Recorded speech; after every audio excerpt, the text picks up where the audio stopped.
नमस्कार. रवी सत्यशोधक या यूट्यूब चॅनलवर तुमचं स्वागत आहे.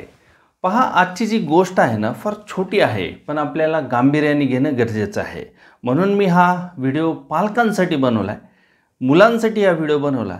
काय होतं माहिती आहे का, आपली जी मुलं असतात, तरुण वयातली मुलं असतात, ते काय करतात, कोणाचं तरी ऐकतात आणि असं काहीतरी करतात आणि त्या चुका आयुष्यभर त्रास देऊ शकतात.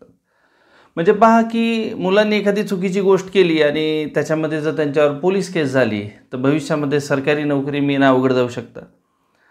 आजकाल मल्टीनॅशनल कंपनीजमध्ये सुद्धा पोलीस व्हेरिफिकेशन लागतं. साधं बिल्डिंगचं वॉचमन जरी व्हायचं असेल ना तरीसुद्धा पोलीस व्हेरिफिकेशन लागतं आणि भविष्यामध्ये आपल्या मुलांना ह्या सगळ्या नोकऱ्यापासून वंचित राहावं लागतं. ते कशी एक घटना झालेली आहे हैदराबादमध्ये भोगीच्या दिवशी. म्हणजे बघा, आता 2024मध्ये जानेवारी 2024मध्ये की 15 तारखेला मकर संक्रांत झाली, 14 तारखेला भोगीचा सण होता.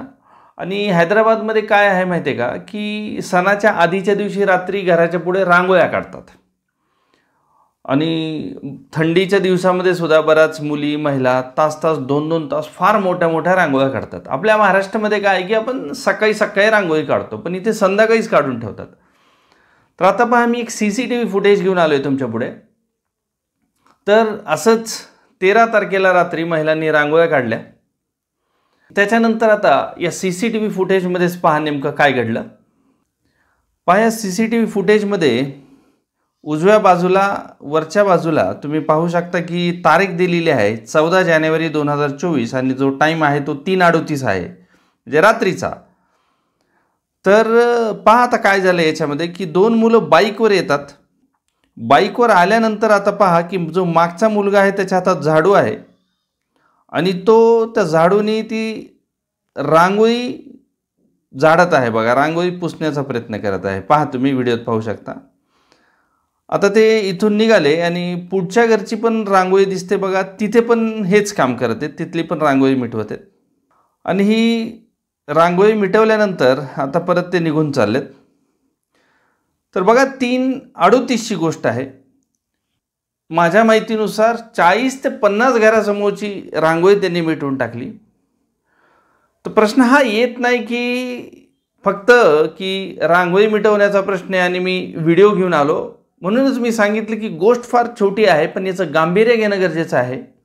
तर पालकांसाठी हा प्रश्न आहे. त्या मुलांचं जर वय पाहिलं तर 18, 20, 21 वर्षाचे मुलं दिसतात. मुलं रात्री 3-3:30ला घराच्या बाहेर पडतात, बाहेर जातात आणि अशी कृत्य करतात. आता याच्यावर कोणी केस दाखल केलेली नाही आणि याच्यावर जर केस दाखल केली तर हा धार्मिक प्रश्न इथे येतो आणि नक्कीच त्याचा गुन्हा नोंदवला जाऊ शकतो आणि त्या मुलांसाठी त्यांच्या भविष्यासाठी काहीतरी त्रासदायक ठरू शकतं. पण आता हे कृत्य झाल्यानंतर जे आपले हिंदू लोक आहे यांनी दुसऱ्या धर्मीयावर टीका चालू केली.